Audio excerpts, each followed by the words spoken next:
Pasado 10:00 na ng umaga nang magising si Hendrix. Hindi niya alam na nakatulog pala siya na mahabang oras. Bigla niyang naisip na ngayon palang unang araw niya sa pabrika. Kaya nagmamadali siyang bumangon at tinungo ang banyo. Sinulya pa niya saglit ang kama para tingnan kung nasa higaan pa si Fatima. Ngunit maayos na ang kama at nakatupi na ang kumot. Sana naman ginising siya nito at namahatid niya to sa pinapasokan nitong bangko. Matapos niya makapag-shower, ay agad na siyang nagbihis. Kulay blue na long sleeve ang kanyang napiling suotin at isang black na trouser. Itinupi niya hanggang sikong sleeve at hinayaan niyang nakabukas ang 2 buton na sa itaas. Pagkatapos, ay nagmamadali siyang bumaba ng hagdan at nakita naman siya kaagad ni Aling Remy. "Good morning po, sir. Aalis na po ba kayo? Hindi na po ba kayo magkakape man lang?" Nag-aalalang tanong ng katulong. Hindi na po, manang. Masyado na akong late sa trabaho eh." "Sir, pinapasabi po ni Ma'am Fatima na hindi niya na raw po kayo ginising at umalis na po siya papunta sa trabaho." Tumango lamang si Hendrix at kumaripas ng lakad papunta ng pintuan. Tinungo niyang parking garage at pumasok sa kanyang kotse. Medyo kinakabahan si Hendrix sa unang araw ng kanyang trabaho. Dati pumupunta lang siya para tingnan ang kalagayan ng pabrika. Pero iba na ngayon dahil pupunta na siya para mamahala dito. Hindi niya alam kung kaya niya dahil first time pa naman niyang humawak ng negosyo. Pagkaraan ng ilang sandali ay nakasapit na siya sa kanilang shoe factory sa Marikina. Pagkatapos niyang maipark ang sasakyan, mabilis na siyang pumasok sa entrance ng building. "Hi Mars, salamat naman at nakabalik ka na," wika ni Kay. "Kamusta sa Hendrix, Mars? Okay na ba siya?" "Okay naman siya, Mars. Siguro ngayon nasa pabrika na siya dahil ngayon ang unang araw ng kanyang pagpasok sa opisina." Tugon ni Fatima. Tumango lamang si Kay at hindi na ito nagtanong pa dahil alam niyang abala na ang kanyang kaibigan sa paghabol ng mga pending na trabaho. Dahil naging abala si Fatima, ay hindi na niya namalayan ng oras.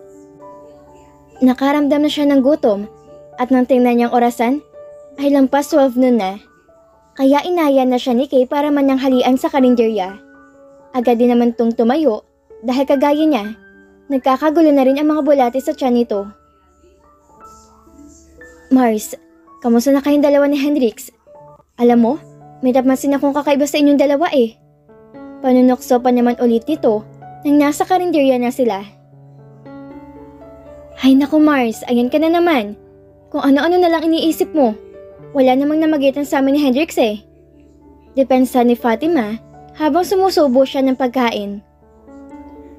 "Talaga nga bang wala? Ba't parang nababasa ko dyan sa mga mata mo na in love ka na sa kanya?"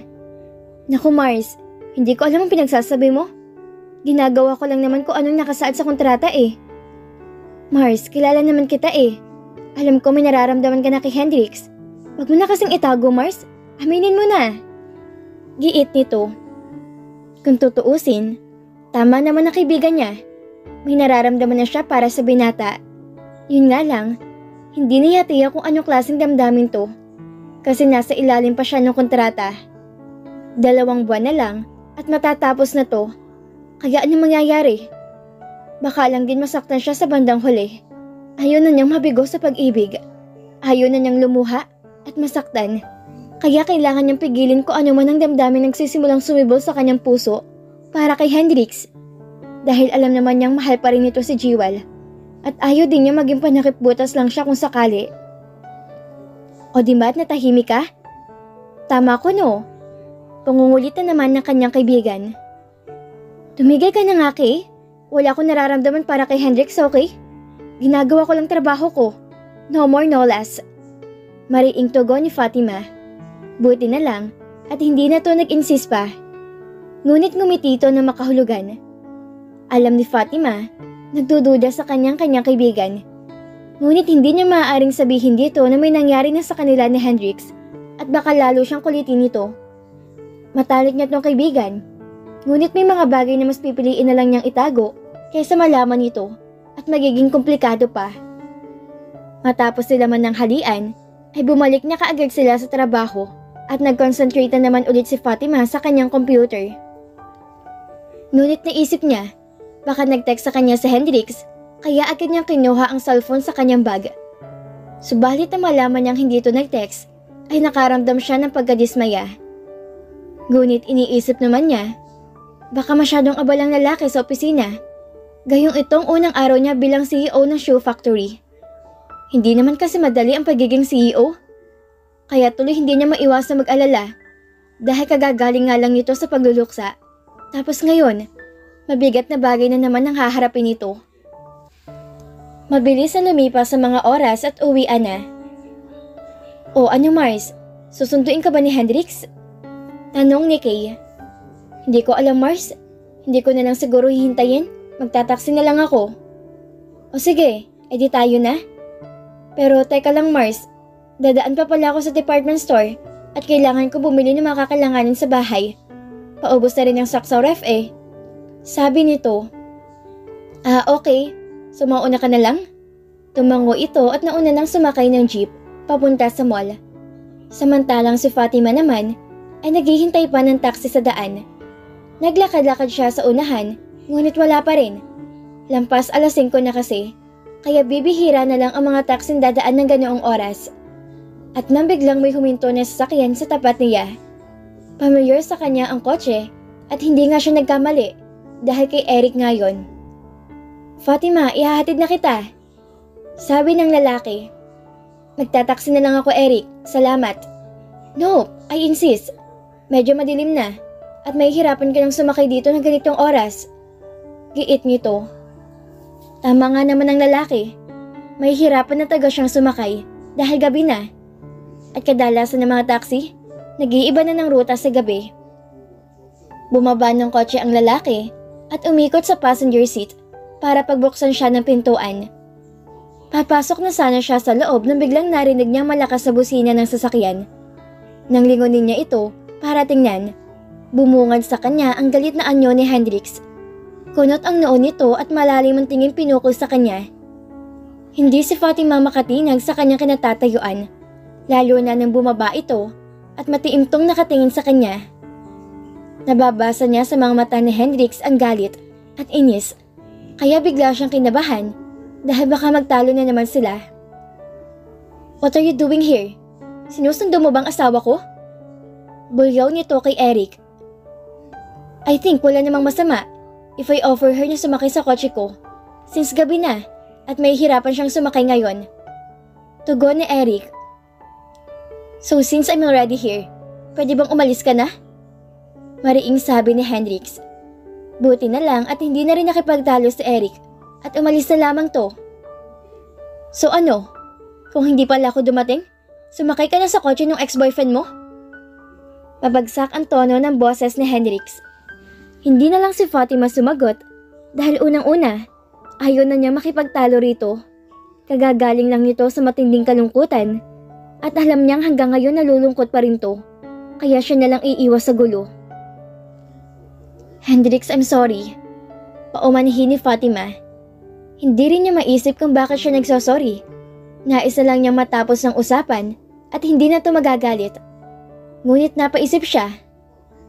Bakit nga ba naman nagagalit ang lalaking to? Gayong wala naman silang relasyon. Kahit nasa ilalim siya ng kontrata, ngunit hindi naman saklaw nitong personal na buhay niya. Kaya pareho silang malaya, ano man ang gawin nila at kung sino man ang magiging kasama nila. What matters most is that they are both doing what is stated in the contract. Ayoko na makikipag-usap ka pa kay Eric. Naintindihan mo? Mariing wika ni Hendrix.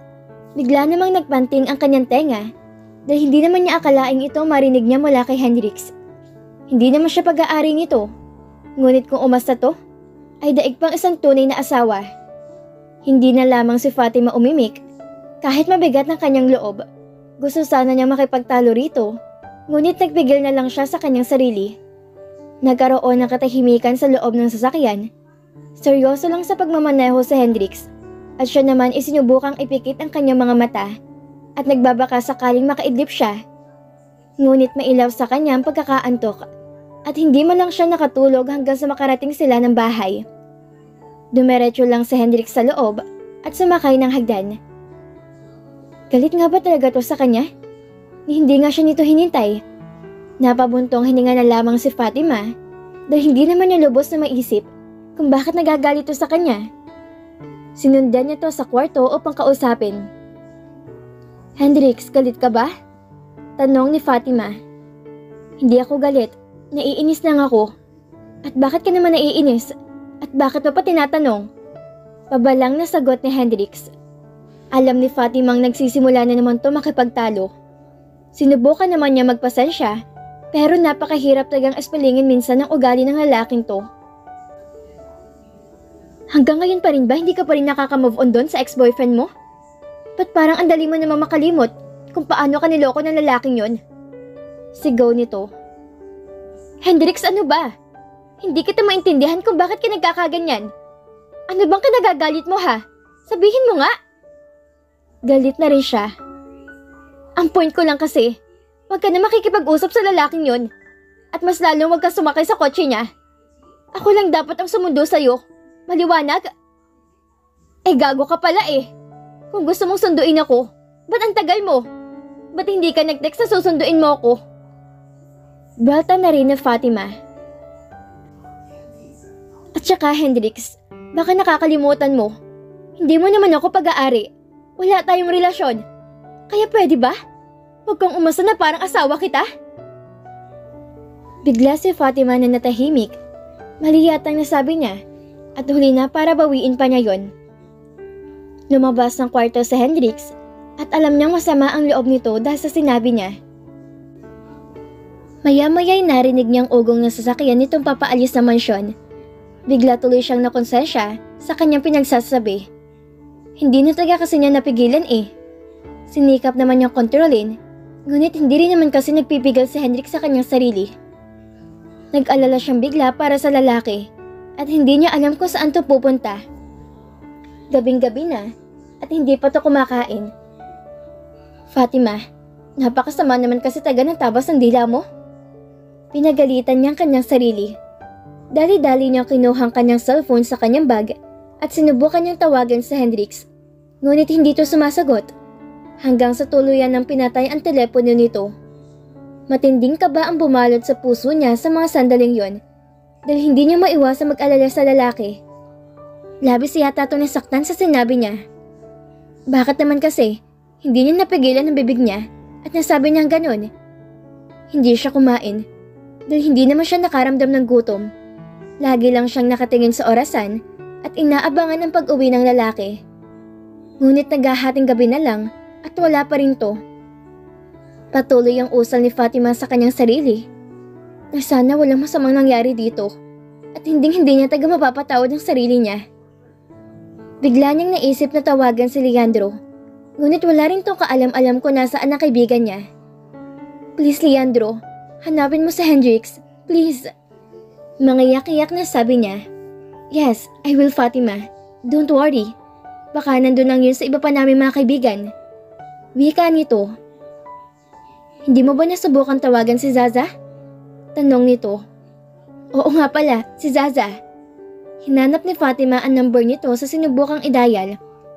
"Hello, Zaza? Pasensya na sa disturbo. Kasi hindi ba tumawag si Hendrix sa'yo? Kanina pa kasi yung umalis ng bahay eh. Hindi ko naman makontak." "Fatima, hindi eh. Bakit, nag-away ba kayo?" Tanong nito. Sinabi niya dito ang mga naging pagtatalo nila ng lalaki, kaya sinabi ni Zaza na kukontakin niya mga kaibigan na posibleng puntahan ni Hendrix. "Don't worry Fatima, he'll be fine." Sabi nito. Palakad-lakad lang si Fatima sa loob ng kwarto dahil hindi talaga siya mapakali. Hanggang ngayon ay hindi pa rin umuwi si Hendrix. 2:00 na madaling araw ngunit wala pa rin to. Tinawagan na ni Zaza ang posibleng puntahan nito, ngunit wala ring maibigay na impormasyon. Alalang-alala na siya sa lalaki, baka kung napano na to. Naganap pa naman ang krimen sa Maynila. Ayaw niya mag-isip ng negative, ngunit hindi talaga niya maiwasang mag-alala rito. Sinubukan niya ulit tawagan ng cellphone ni Hendrix, ngunit hindi talaga niya makontak. Hindi man siya makatulog sa kakaisip sa lalaki. Magkahalong kaba at guilt ang nararamdaman niya dahil sa mga sinabi niya kanina. Isang malalim na buntong hiningang kanyang pinakawalan. Abot-abot ang kaba sa puso niya. Sana nga lang ay walang nangyaring masama kay Hendrix dahil hindi taga niya mapapatawad ng kanyang sarili kapag may masamang nangyari dito. Hindi naman kasi niya sinadyang masabi yon. Napipiko na kasi siya kaya hindi niya nakontrol ang kanyang sarili at nakapagsalita siya ng ganun. Panay ang tingin niya sa kanyang relo. Naraong umupo siya sa kama. Pagkatapos tumayo na naman, uupo ulit, maya-maya hihiga. Hindi taga siya mapakali dahil sa labis sa pag-aalala. Sana man lang makontak niya ang lalaki para malaman niya kung okay lang to. Mas tumindi pa ang kabang kanyang naramdaman na mag-alas 3 na ng umaga.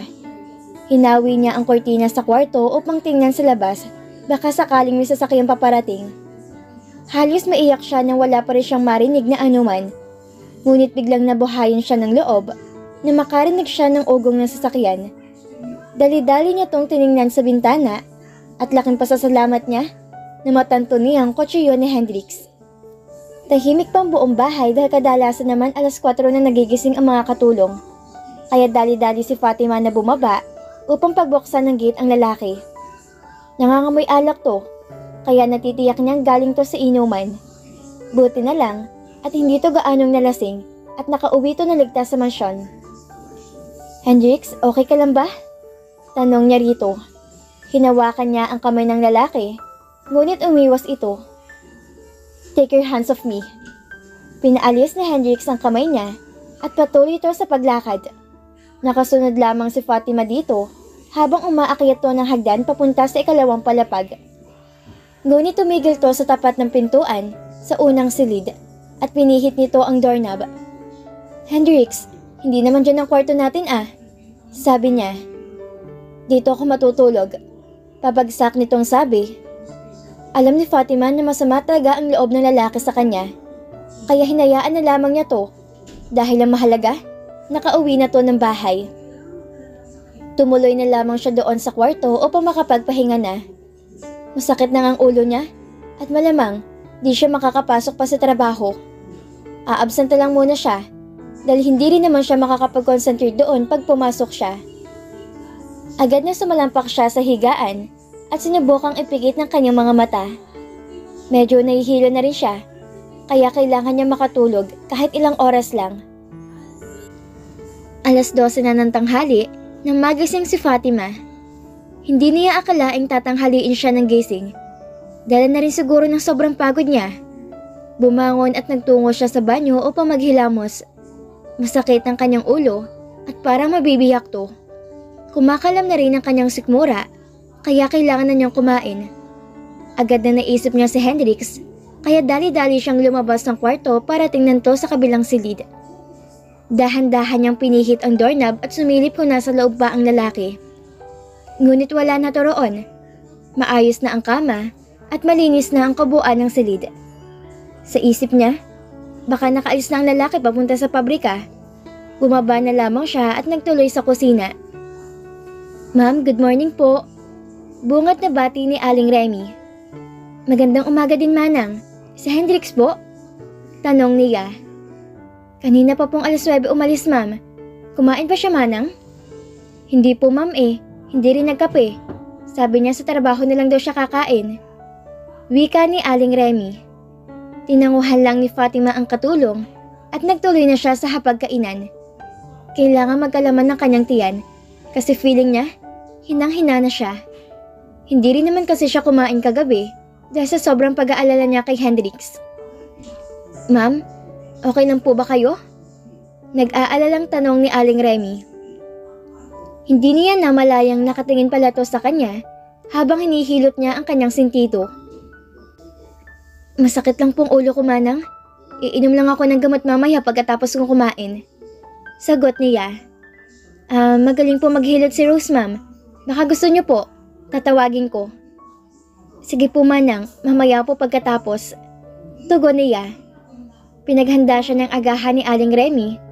Kahit na sinabi niya wag na siya nitong alalahanin, ngunit nagpumilit pa rin to na pagsilbihan siya. Wala naman talaga siyang ganang kumain kahit kumakalam ng sikmura niya. Nalulungkot lang siya dahil alam niyang masama ang loob ni Hendrik sa kanya. Hindi rin naman niya to masaysisi dahil may kasalanan naman talaga siya. Matapos si Fatima na mag-agahan, ay bumalik na ulit siya ng kwarto at uminom ng gamot. Kinuha niya ang kanyang cellphone na inilagay niya sa ibabaw ng drawer at tiningnan baka nag-text sa kanya ang lalaki. Ngunit wala kahit isa man lang. Instead, ang kaibigan niyang si Kay ay nag-text sa kanya at kaninang 8:00 pa pala to na-receive. Hindi na nga lang niya nabasa dahil matagal siyang nagising. Nagtanong lang to sa kanya kung bakit umabsan siya at sinabi lang niya na masamang kanyang pakiramdam. Muli na naman niyang naisip si Hendrix. Bakit kaya hindi man lang to nag-text sa kanya? Ganun ba talaga katinding nararamdaman nitong sama ng loob sa kanya? Tanong niya sa sarili. Sinubukan niyang tumawag dito, ngunit hindi rin to sumasagot gayong lunch break naman. Tinext na lang niya to para kamustahin, ngunit hindi rin to nag-reply sa kanya. Humiga siya sa kama dahil masama talagang pakiramdam niya. Para siyang lalagnatin.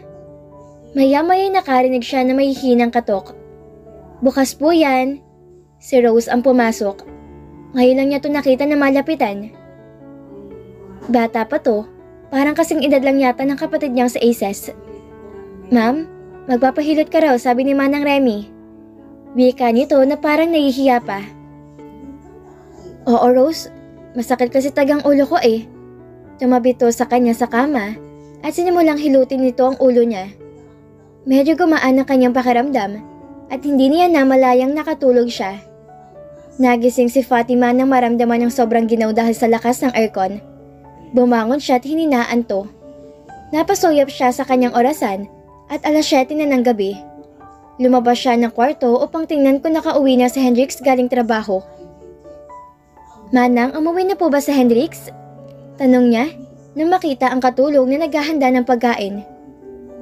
Hindi pa po ma'am eh. Hindi po ba siya tumawag sa inyo? Wika nito. Iling lang ang sinagot ni Fatima. Naisip niyang maupo muna doon sa sala at manood ng television habang naghihintay kay Hendrix. Binuksan niya ang TV at namili ng channel kahit wala naman doon ang isip niya. Pagkaraan ng ilang sandali, ay narinig na niyang ugong na sasakyan ng lalaki. Akala niya, matatagalan na naman to sa pag-uwi. Hinintay niyang makapasok to at makapagpalit ng damit, saka sila kakain ng hapunan. Babe, sambit ni Fatima at mabilis na sinalubong ang lalaki. Nakatingin kasi sa kanila ang mga katulong, kaya kailangan niya magmukhang asawa sa paningin ng mga to. Niyakap niya ang lalaki at hinalikan sa pisngi. Ngunit hindi siya nito pinansin, ni tumingin man lang sa kanya.